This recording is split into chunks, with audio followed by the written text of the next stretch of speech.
उनकी गौशाला में गैया की सेवा करता था एक व्यक्ति। इतना सीधा था, इतना सरल था, इतना सहज था, उसको सब भोंदू बोलते थे। क्या बोलते? योगी भगवत प्राप्ति में पीछे रह जाएंगे, समाधिस्थ रहने वाले भगवत प्राप्ति में पीछे रह जाएंगे, तो फिर भगवत प्राप्ति में सबसे आगे कौन चलेगा? भोंदू। बहुत सीधा है, बहुत सरल है, बहुत सहज है, जिसको कुछ पता ही नहीं है। हम लोग चतुर बनना चाहते हैं, हमारे अंदर चतुराई अतीत में होती है। चतुर बनेंगे ना, संसार के प्रिय रहोगे, और सरल बनोगे, ठाकुर जी के प्रिय रहोगे। इसलिए सहज बनने का थोड़ी अंदर में सहजता रखा करो। जरूरी नहीं है हर चीज आपको आनी चाहिए, कहीं कहीं अपूर्णता भी अच्छी है। हर चीज में योग्य रहना संसार को प्रिय बना सकता है, संसार के लिए आपको प्रिय बना सकता है, पर हर चीज में थोड़ा थोड़ा अयोग्य रहना, इसमें ठाकुर जी की प्रियता होती है।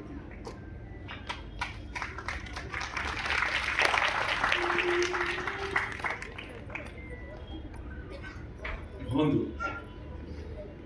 कथा में बैठता था, रोज अपने गुरु जी का प्रवचन सुनता था। मुझे इतनी प्रिय लगती है कथा। इस कथा कहने का केवल एक ही अभिप्राय है, ऐसे हम बन जाएं। वैसे बनना असंभव है, पर फिर भी बन जाए। रोज कथा सुनता था अपने गुरुदेव से, जो बोलते थे उसको उसके मन में ही आता ही नहीं था कि कोई ग्रंथ की बात है, कोई पुराण की बात है। उसको लगता था कि गुरुजी अपना अनुभव से बोल रहे हैं, ये रोज ऐसा देखते होंगे तभी बोल रहे हैं। मोर मुकुट पहने हुए, गले में कौस्तुभ मणि धारण करके, वैजंती माला पहन करके, पीतांबरी पहन के, वेणु राव करते हुए, असंख्य गायों के साथ ठाकुर जी गैया चराने के लिए गए यमुना पार भांडीर वन। भांडीर वन नाम सुनते उसके कान खड़े हो गए। बोले यहीं तो मैं भी जाता हूँ गैया चराने,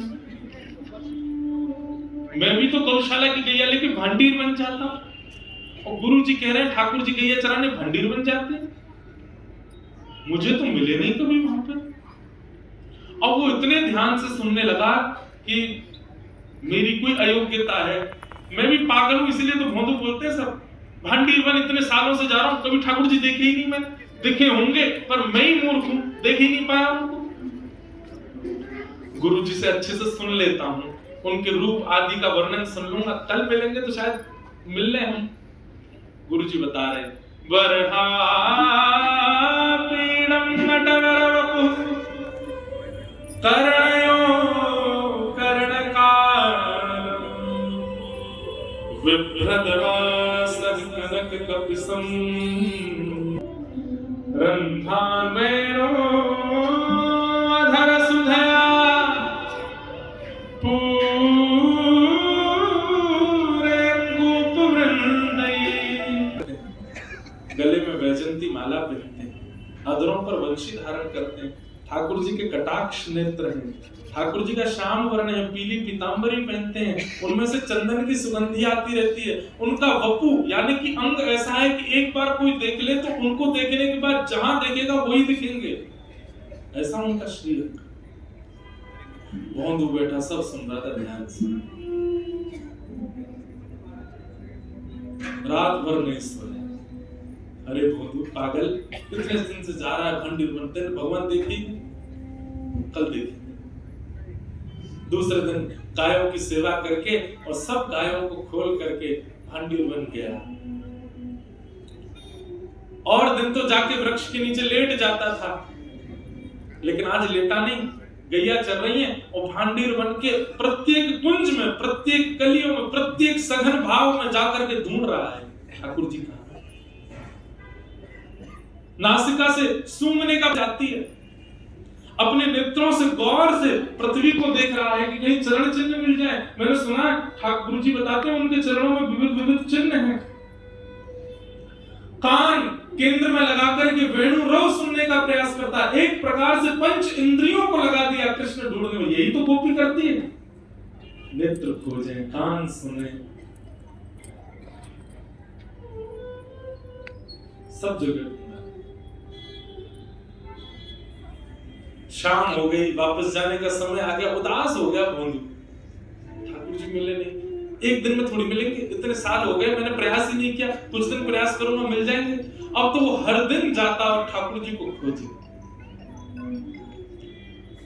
उसके सीधेपन पर, उसके इस भोलेपन पर, उसके इस भोंदू स्वभाव को ठाकुर जी इतना बढ़िया लगा। बोले कि ये देखो, ये कलिकाल में इसको ये विश्वास है अपने गुरु की वाणी पर कि मैं भांडीर वन में ही हूं, ढूंढ रहा है। और ढूंढते ढूंढते तभी क्या देखता है, असंख्य गायों का समूह सामने से आ रहा है।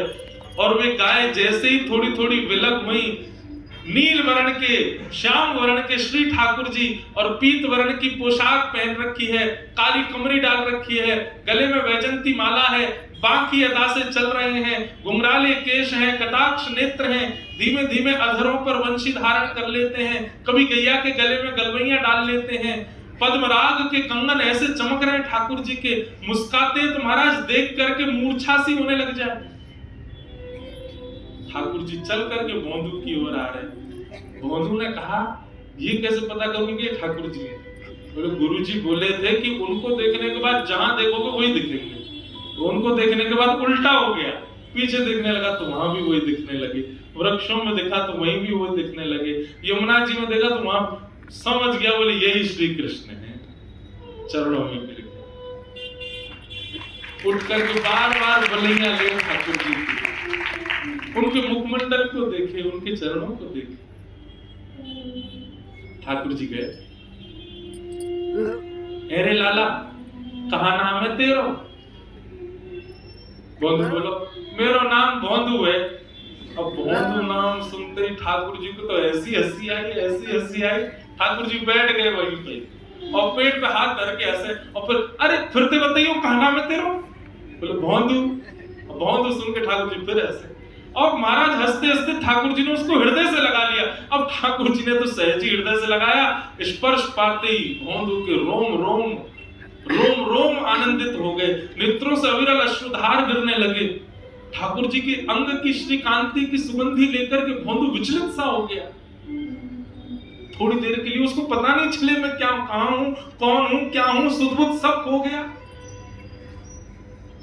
ठाकुर जी उसकी थोड़ी पकड़े, उसके गाल पकड़े, उसके सिर पे हाथ फेरे, बोले भैया तेरा नाम में बहुत जोर का लगो, एक काम कर तू मेरा मित्र बन जा। भोंदू बोले मैं योग्य हूं, मैं अधिकारी हूं इतना? अरे अधिकारी तेरे चाहे तो ना हो, मैं जाको चाहूंगा वो मेरा अधिकारी बन जाएगा, तू मेरा अधिकारी है, चल तू मेरा मित्र है आज से। बहुत खुश हो गया भोंदू। भोंदू बिल्कुल भी लाग लपेट कुछ नहीं, वो बहुत सहज है क्योंकि उसको आता ही नहीं है। ठाकुर जी के बगल में अपनी स्वापी बिछा दी, बैठ जाओ यार।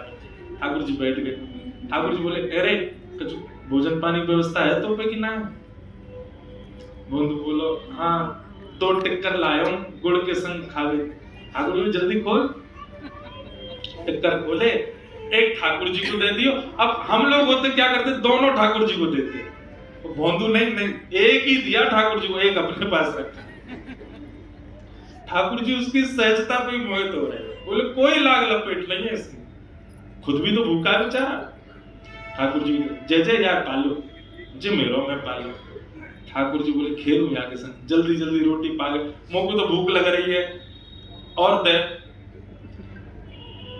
भोंदू बोले लो आधी ले लो यहाँ में, आधी मैं पा लूंगा। ठाकुर जी बोले अभी पूरी नहीं दे रहा। ठाकुर जी झट पा लियो और भोंदू ने मुख से लगाया, एक एक एक कवल पाया। ठाकुर जी ने के हाथ ही छीन लो, ला दे मुख भूख लग रही है। जय जय जी तो गलत बात है, आप अपनी मैया से कह करो ना भोजन दे के भेजे करे। जब वन में आओ, गैया चरावे आओ तो मैया को ध्यान रखना चाहिए, हमें भूखो रहेगो।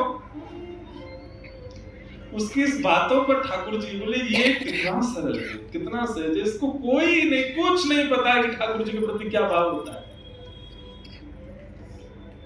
कल ते मुंह दुगनो लानो पड़ेगा, क्योंकि आप तो मेरे पा जाओगे। गुरु जी वैसे एक दिन कथा में कह तो रहे, कहा ठाकुर जी बोले क्या कह रहे गुरु जी? गुरु जी कह तो रहे कि आप बहुत पेटू तो हो, 8 बार भोजन लगाता है, मंदिर में 8 बार भोग लगता है आपका। ठाकुर जी इतने प्रसन्न हो गए भोंदू पर, और जगह तो व्यक्ति पूछता है कि ठाकुर जी के दर्शन कब होंगे, और आज ठाकुर जी कह रहे बंधु कल कब आ गए हो तू? मैं तो जैसे सूर्य ऊपर आ जाए बिल्कुल वही समय आ जाऊं। प्राचीन काल में घड़ी तो होती नहीं, तो सूर्य की छांव से लोग समय बताते थे।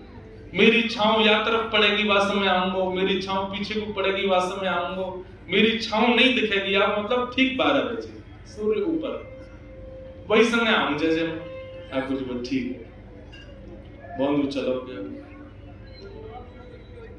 दूसरे दिन पूरी रसोई की सामग्री इकट्ठी करने लगा। बोले भूखो छोड़ दें, कल भी भूखे ही रह गए यार, मतलब उनकी खुराक ज्यादा, मैं तो अपनी 2 रोटी को कोटा ले चलूं, उनके घर दुगुना ले जाऊं। किसी ने कहा बंधु इतने वर्षन थे तो तू सहज ही जाता हो, आप इतने सामग्री क्यों लेके जा रहे हो?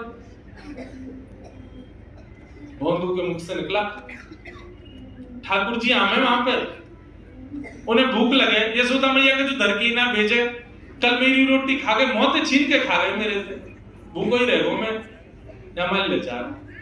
अच्छा अब ये बात ऐसी है कि भोंदू झूठ नहीं बोलता, झूठ बोलना भी चतुर व्यक्ति को ही आता है, सीधे व्यक्तियों को झूठ बोलना नहीं आता। छोटे छोटे बच्चे होते हैं वो जब तक नहीं आते ऐसा मुकुट पहन के आते हैं गुरुजी। आपने कहा था ना कर्णयो कर्णकारम, कान 2 हैं कुंडल एक ही पहनते हैं, आए थे एक ही कुंडल पहन के आते हैं। वही जयंती चमाला, और गुरुजी में कहा बताऊं उनने जादना उनको अपने अंग से लगायो, वादना तो गुरुजी जन पता नहीं ऐसा लगे कि धरती है ही नहीं, मैं आकाश में उड़ रहा हूं। उनके तन की सुगंधी गुरुजी ऐसी, उनको स्पर्श ऐसा, ये जो लक्षण भोंदू बता रहा था, सामने बैठे गुरुदेव के नेत्र बंद हो गए। बोले कि इसको भगवत दर्शन हो चुका। गुरुजी बोले तूने कितने दिन से मिल रहा है ठाकुर जी से? बोले 4 दिन हो गए। तूने पहले क्यों नहीं बताया? बंधु बोलो मुझे लगी आप सब तो इतने वर्षों से मिल ही रहे हो उनसे, मैं ही अभी पहली बार मिलूं। गुरुजी आप इतनी अच्छी कथा सुनाते, आपने देखे होंगे तभी तो सुनाते। ये सब विद्यार्थी जो यहाँ इतने विद्वान हैं, इन सबके गले में आप हाथ रखते हो, इनके सिर पे आप हाथ रखते हो, ये सब इतने श्रेष्ठ हैं क्योंकि सबने दर्शन किए होंगे, मैं ही एक अभागा हूं इतने दिन बाद है। गुरुदेव समझ गए, बोले इसका भोलापन है, इसकी जो सहजता है, सरलता है, यही ठाकुर जी को भागे। गुरुदेव बोले बंधु तू वन में जा, एक काम करेगा। बोले गुरुदेव आज्ञा करो। बोले ठाकुर जी को यहाँ ले आइए आज।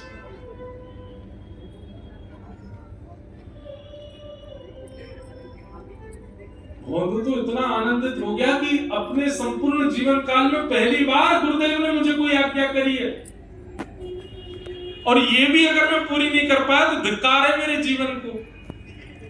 इतने आनंद में भर गया, इतना उत्साहित हो गया, चरणों में गिर गया। धन्यवाद गुरुजी, आपने मुझे योग्य समझा। आप चाहते किसी भी बालक से कहते ठाकुर जी को लिया, पर आपने मुझे ही चुना।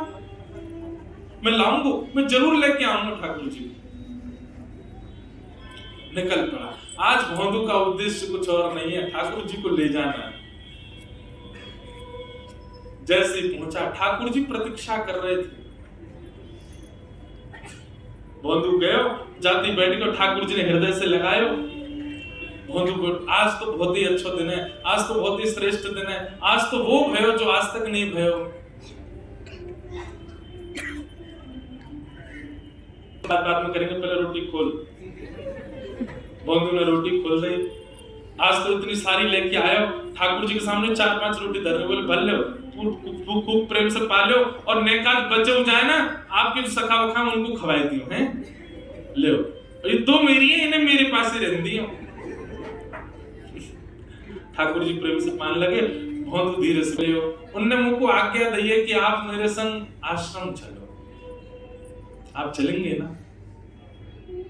ठाकुर जी रोटी पाते पाते बोले देख बंधु तू हमारा मित्र है, हम तेरे मित्र हैं, जो बीच में गुरु जी मतलब क्या मना कर दे उनते, मैं मान आ जाऊंगा, बस तोय मिलूंगा, तोय देखूंगा, तेरे संग हमारा नातो और कोई तो हमारा नातो नहीं।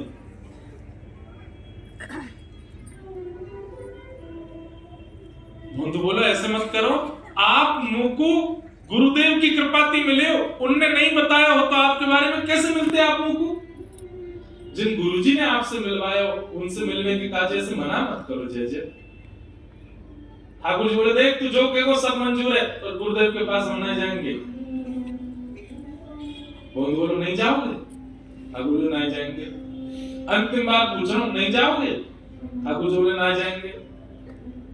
तो सामने जो 2-3 रोटी बची बोंदू ने वो उठा ले, जो गुरु जी के यहाँ की ना मत खाओ, हमारे गुरु जी तो इतना बहरे आपको, इनको मत खाओ।